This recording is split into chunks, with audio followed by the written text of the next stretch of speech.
It was definitely hard. One of the hardest hikes I've done in my life.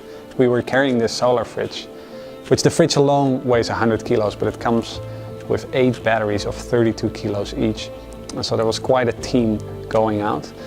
But we were covering a distance of 24 kilometers through the jungle, non-stop. And we were going through the mud, uphill, downhill, over these really fragile bamboo bridges. Now I was barely carrying anything and I was exhausted, but the rest of the team, they were carrying this fridge and the batteries, and I was just amazed on how fast they did that. They were so excited. It was such a positive vibe. People were so appreciative that we had gone to such a length to come to them. The last 500 meters going through the village, together with all these children and women beating these drums, like we were practically running. Even though we were exhausted and carrying this fridge, we were just running to get to that final place. It was absolutely amazing. So on the way back, we met this woman who was pregnant in one of the clinics that Medair supports. She was being treated for malaria, and she told me this story about how she had to flee because suddenly the village came under attack.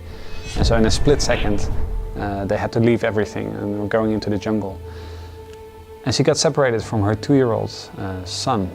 And it was only days later that they found him already being very weak, and unfortunately he died. And it just made me think of my daughter.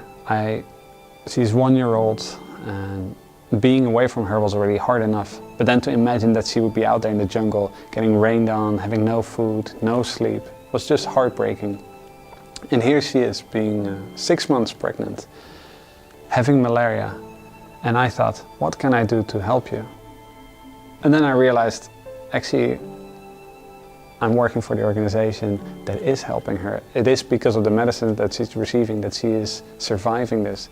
And for me that was a very hard story, but also very encouraging on the difference that we are making there. I saw firsthand lives being changed by the work that Medair is doing. Walking into this village, meeting this woman, to me that was like seeing hope in action.